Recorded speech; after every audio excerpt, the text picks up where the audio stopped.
Growing up, I never really saw anyone like me, other than on TV. And what I did see really confused me. Often disabled people are seen as either objects of inspiration or objects of pity. And my God, they love inspiration, don't they? Oh God, they're frothing for it. Nothing makes a non-disabled person feel better about themselves than seeing a disabled girl be asked to prom. It's what Stella Young called inspiration porn, and it's all around us. But how does this affect how disabled people see themselves? What am I supposed to be inspiring, like Forrest Gump 24/7? Either that, or a Bond villain. Even Luke Skywalker, right? He started off as a hero, but then as soon as he lost his arm, all downhill from there.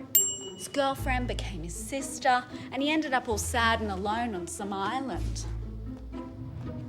Doesn't look good for me, does it? Inspiration or pity? I have to make my choice.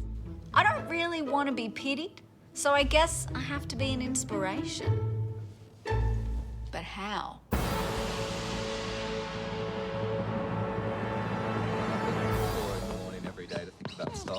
Oh, hey guys. I'm trying to be the most inspiring person ever, and I could really use your input. What do you find inspiring about disabled people? That they don't let anything get in their way. I think their courage and their ability to adapt. Having the drive to sort of overcome something like that. They keep going no matter what. Yeah, the tenacity. I really don't feel like that's your responsibility. Who do you think is the most inspiring disabled person? What's that really smart guy's name? I go like Stephen Hawking. Paralympian. Paralympian. It's Paralympian, not Para-Olympian, right? Yes, it is Yeah. Paralympian. Yeah. I'm sick of people saying Para-Olympians. Yeah. So like Paralympians. Yeah, are like they're the most amazing to me. inspiring. I love them. What do you think about Paralympians? I think it's amazing. It's incredible. It's so inspiring because, why is that so inspiring? The people have spoken. If I want to be inspiring, I've got to be a Paralympian. So you're a Paralympian, right? I am. I do triathlon, so I need to be fast at 3 sports: swimming, cycling and running. Do people tell you you're inspiring all the time? All the time. Yeah. I don't know why. When do they tell you you're inspiring? When I'm buying a coffee, inspiring because I went and had a go in a race and, you did so well. Good on you. What are the hardest parts of being a Paralympian? Just, the training is really hard. You have to be really dedicated and you have to be willing to sacrifice a few things in your life. Like your whole life has to revolve around that goal of being the best athlete you can be. What do you do? How do you train? Give me the tips. About 20 hours, 25 hours a week of swimming, cycling, running and gym work. Paralympians are not, they're pretty elite athletes. Like they take it pretty seriously. So they gotta work pretty hard at what they do to get to that level. So what time do you wake up in the morning? Well, this morning, for example, I was up at 5 a.m. and was in the pool by 6 a.m. doing a 3.5, 4 kilometre swim set. Do you have to eat healthy and stuff to be a Paralympian? 100%, yeah. If you want to be really fit and fast and be the best in the world, you got to eat healthy. You're definitely going to have to eat a pretty strict diet if you want to get to the Paralympics. I get it. Eat an apple. I'll be fine. Bring it on.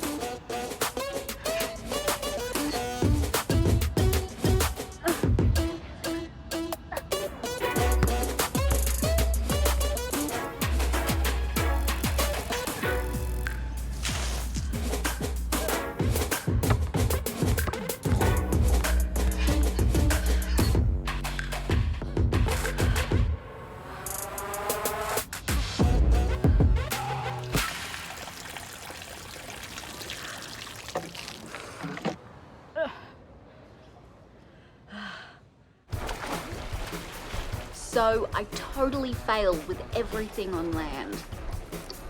But maybe I'm a water baby.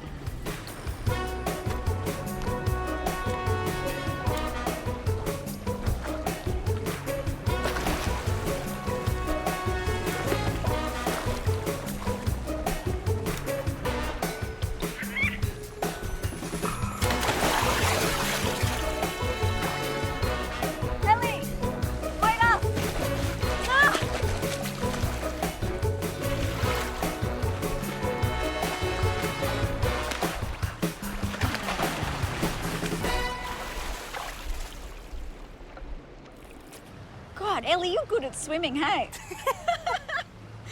I suck. I was saying before we got in, it's a bit subjective on how good you are. Like if I compare myself to Sophie, I don't think I'm very good at all. I heard that you're the most decorated female Paralympian ever. Yes. How many medals have you won?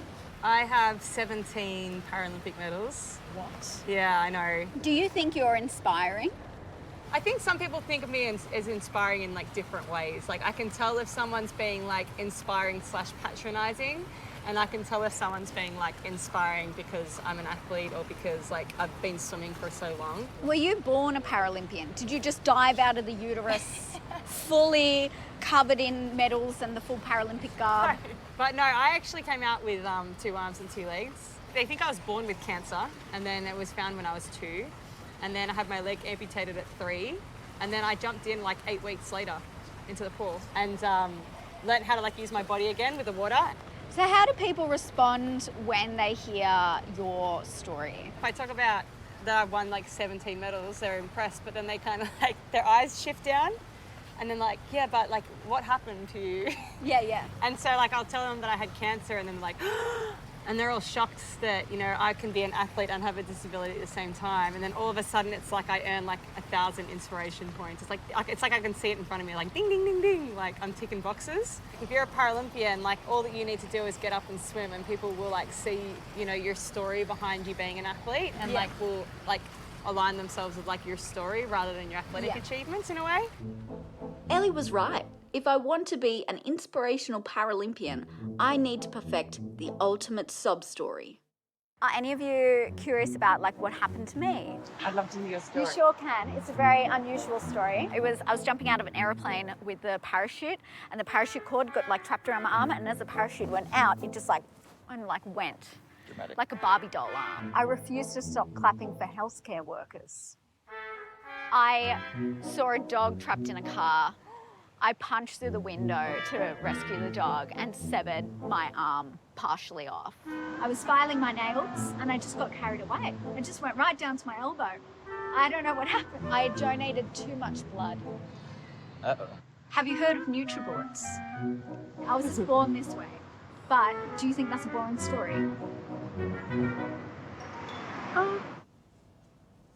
Maybe I'm not inspiring enough, you know? Does that make me a bad disabled person? I just can't believe that I thought I could be a Paralympian. I've never been good at sports. Honestly, I think it's just hard enough being a disabled person. We live under the poverty line with Centrelink.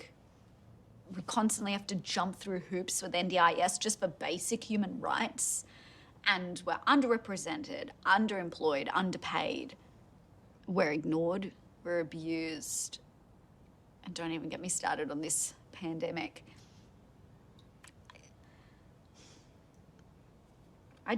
Now I have to be inspiring as well on top of all this. I reached out to my friend Hannah. She always knows what to do. Have you ever thought about not trying to be inspirational and just trying to be you? What if you tried that? But that's something special. Like, Does it have to be?